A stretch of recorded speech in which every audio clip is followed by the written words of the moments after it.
như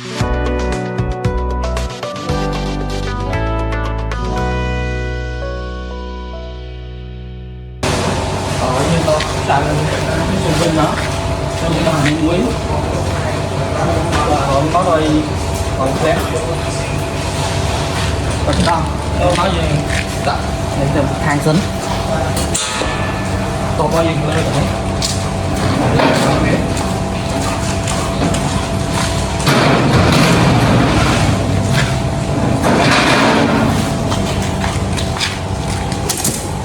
có lưng bao nhiêu nhưng lưng tại kia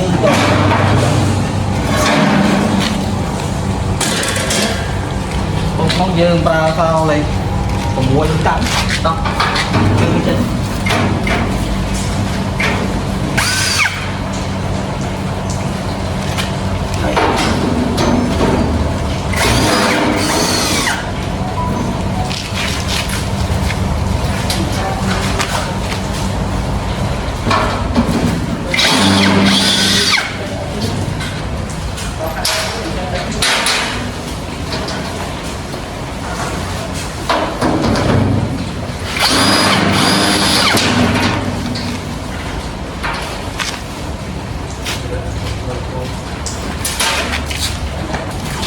có những cơ thể trở lại trong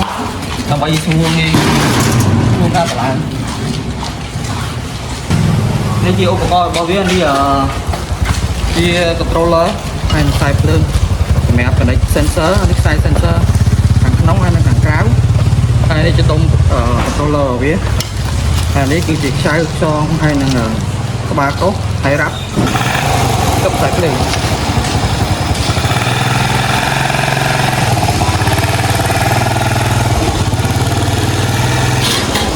នេះគឺជាទងទ្វារ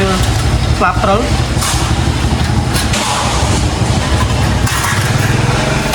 អានេះជាសំណាញ់ដែក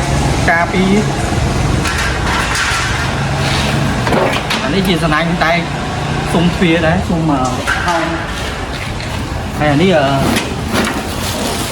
ជាខ្សែភ្លើងនិងខ្សែឡែននេះជាខ្សែចាប់សុំតម្រង់ខ្យល់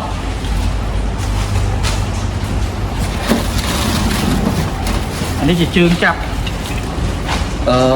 តម្រង់ខាងក្រៅហើយនេះជាខ្សែចាប់របស់វាជុតសេត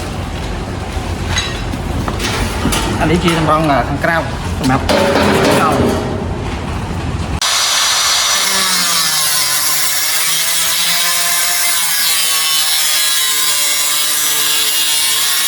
តពីយើងធ្វើការតឡើងឧបករណ៍បូមខ្យល់បញ្ចេញទៅក្នុងចេញហើយនឹងចូលទៅក្នុងខ្សែពីដំបូងយើងត្រូវធ្វើការវាស់ពុំស្វានប្រឡងដើម្បីចាប់ខ្សែ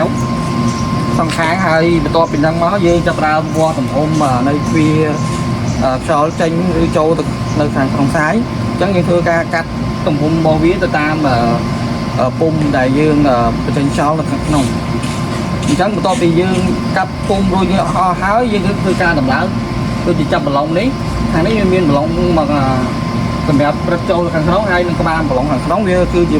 ស្លាប់មុខតែមួយអញ្ចឹងយើងត្រូវការរឹតពីខាងក្នុងមកវិញ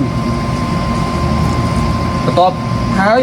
ពីយើងធ្វើការដំឡើងរួចហើយយើងធ្វើការដំឡើង sensor នេះជា sensor បរិយាកាសខាងក្រៅនេះខ្សែ sensor វា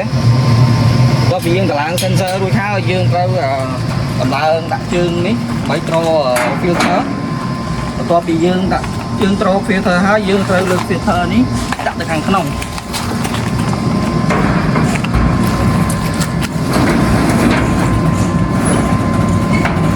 ដាក់ចិត្តបន្ទាប់ពីយើងដាក់ filter រួចហើយ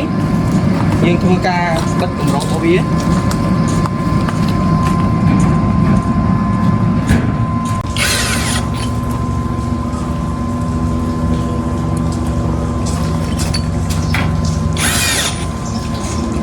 ឹងអានេះជាធុងសម្រាប់ចេញខ្យល់ខាងក្នុង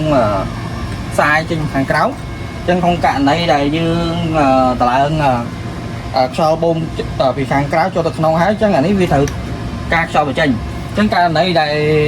យើងត្រូវតម្លើងគឺតម្លើងនៅលើមុខខ្សែនៅខាងមុខខ្សែលើទ្វារតែបើករណីមួយទៀតបើសិនជាវាមានដូចជារុនចេញខ្យល់ខាងនេះជារុនចេញខ្យល់នេះជារុនចេញខ្យល់ដែរអញ្ចឹងយើងករណីហ្នឹងយើងអត់បើកតម្លើងទេតែសម្រាប់ករណីមួយទៀតដែលយើងប្រើធុងខ្យល់កន្លែងចេញខ្យល់បប BTS ខាង Nokia គឺវាអត់អាចបញ្ចេញបានទេអញ្ចឹងបើសិនជាវាអត់អាចបញ្ចេញខ្យល់បានតាមរុនខ្យល់របស់នោះតាមអាសាយindoor ដែលតាម Nokia ហ្នឹងគឺមានបិទនៅស៊ីលីកូនរបស់វាហ្នឹងplastic អញ្ចឹងវាអាចបញ្ចេញខ្យល់បានទេអញ្ចឹងយើងត្រូវការតម្លើងមួយទៀតនៅខាងមុខខ្សែឬក៏នៅជាប់នឹងគៀកនឹង BTS បើសិនជាមាន switch ដែលយើងអាចតម្លើងបានគឺយើងតម្លើងគៀកហ្នឹងគឺតម្លើងឧបករណ៍នេះតែបើវាមានដូចចេះហើយវាមាន lower មានកន្លែងរុំចេញខ្យល់ពីរនេះហើយអញ្ចឹងយើងមិនចាំការធ្វើការតម្លើងទៀតទេចាប់ខ្សែ sensor outdoor នេះដែរគឺយើងជា sensor នៅក្នុងកន្លែង filter មិញដែលខ្ញុំបង្ហាញនៅក្នុងមុនវីដេអូបន្ទាប់មកនេះជា sensor fan នេះគ្នាចាប់ពណ៌4ពណ៌នេះគ្នា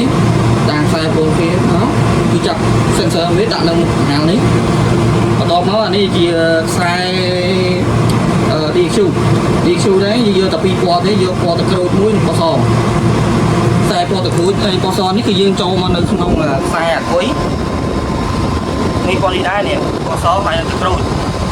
សម្រាប់ DQ នេះដែរគឺវា support ទៅលើ DQ V3 អញ្ចឹងអានេះវានៅក្នុង V2 វាមិនទាន់ update software ឡើយទេអញ្ចឹងបើជាយូរឆាប់នឹងមានធ្វើការ update software អញ្ចឹងជាងគាត់អាចឆែកចឹងតែយល់តាំងនេះហើយសម្រាប់ power DC 48Vដែរយើងយកទៅលើ CB NPL ទៅ CB ធំព្រោះវាប្រើ ampere ខ្ពស់អញ្ចឹងយើងមិនអាចប្រើនៅលើ NPL បានទេ